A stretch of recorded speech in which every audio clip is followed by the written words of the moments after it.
Hey, it's Brett and Coach, and today I am headed to Narita Airport in Japan from Singapore, flying on Scoot. We just passed through immigration, passport control. Now we need to find our gate and head through security. This is also one of the bougiest airports I've ever been to. Yes, Changi has the whole Jewel and that whole mall, but even past immigration, all of this, wild. My current issue is that we need to find an airport departure board to know our gate, but we can't find that, so we don't know what direction. Ooh, I think I spot one. So we need to go to D44. Oh, this is gonna be stupidly convenient. That's D41. So it'll only be a couple minute walk.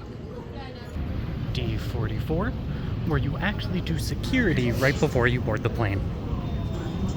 So now we know where the gate is, how security's working. Let's go find a sandwich for the sandwich index.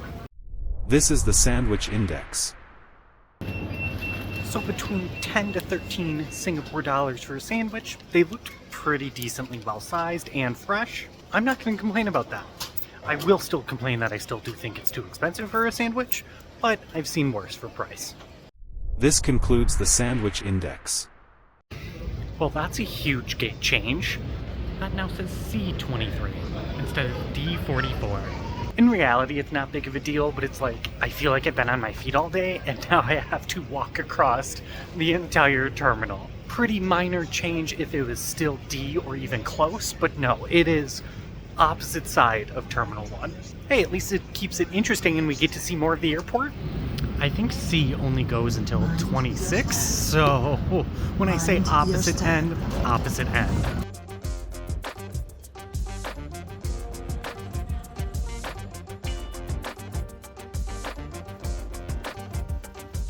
Now we made it. I made it through security just fine, no issues, but Brian's stuck. Let's see how long this will take. He survived. Brian was pulled aside because keys, like they saw keys on the scanner, and he was insistent he didn't have keys. They rescanned his bag, came back, everything was clear, came through, and then he was talking to me about it, and I went, "Where are your house keys to get back home?" And he goes, "Oh," and immediately pulls them out. Keys are problematic, I guess, but they never found them. I found them. Yes, I did change shirts and use one of those hand wipey things that we got from one of the restaurants as a face wipe so I look sort of human again. Some of the sweat for the day off. And I can feel like I can sort of sleep and not feel completely gross when I wake up. Well, we were supposed to board 25 minutes ago. We are supposed to take off in 20. Boarding has not started yet. Feel like we're going to be delayed. So the plane itself should be a 787-9. Let's hope that's the same plane. We did have to change gates, and there was a plane there too, and it should be about an 8-hour flight overnight. 15 minutes to supposed takeoff. No one's on the plane, not a single announcement either. Not a clue what's going on. Not even 3 seconds after I ended the last clip, they made an announcement saying the plane arrived late, so as soon as they get it flipped and cleaned, we should be boarding and ready to go, but they didn't give us any form of time. We are about to pre-board. Well, not us, but the plane in general. They actually do it with like pre-board and all the clubs and bonuses and perks, and if you bought Board Me First, and then they do zones 4, 3, 2. Zone 4 sounds pretty good right now, which means we're about to start boarding when we should be taking off. Once again, passengers seated at Scoot Class or Zone 1, PPS member, KrisFlyer Elite Gold, KrisFlyer Elite Silver, and Board Me First passenger. The rest, please remain seated. Thank you. So we are officially over an hour late for boarding, even though that announcement was saying we are finally starting to do so. Here we go. Now let's get on this jet bridge. So our seats were supposed to be in a 2-seat only row. That is currently not the case. There is a seat between us, so we will see this is an actual empty seat or not. But a decent view of the wing, even though we are in 40A. Brian is in 40C. This is the seat. Not the most cushion, not a real headrest. Some leg room, but not too bad. Hopefully I can stretch out a little. But let's check this seat back pocket. Safety information. This whole booklet. We are on a Boeing 787. Waist bag if you ever need it. Their cafe book that you have to pay. And the Scoot-a-log. Anything you would need to buy and more for your trip. No seatback IFE, but there is a QR code you can scan. And it looks like the whole plane is in a 3-3 configuration with plenty of overhead space. The camera doesn't really do it justice, but it's more of a lime greenier light, closer to this for color. It looks like we have a light and obviously the seatbelt sign, but I'm not seeing any AC.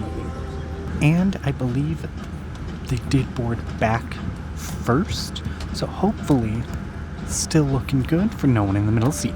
And the tray table, kind of dirty and gross. Decent size though.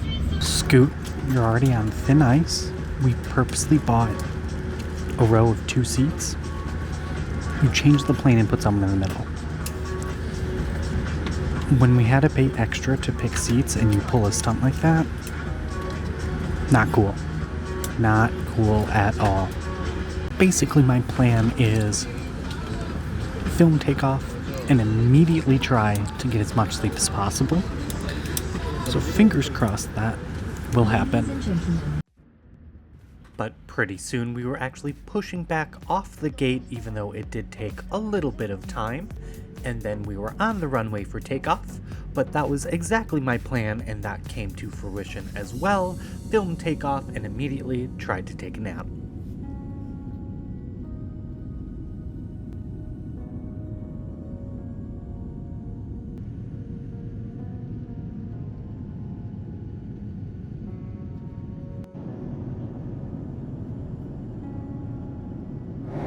I know it's dark.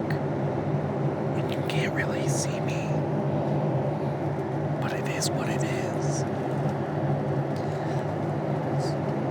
Scoot was very inconsistent when it came to dimming the cabin for sleeping. It did come on and off for lights a couple different times. I feel like I didn't sleep at all, but I know I did for a couple hours here and there. They did come by with the drink cart once, which I declined. And the Scooties, which is what they call their flight attendants, kept talking in the galley. And you could almost hear the whole conversations. So that wasn't super fun. A lot of people moving around. And there was some turbulence. Then not, then more turbulence. Then not, then more turbulence. So I was very much on and off with the seatbelt sign. At one point, the staff did have to sit down too. The seat is extremely uncomfortable.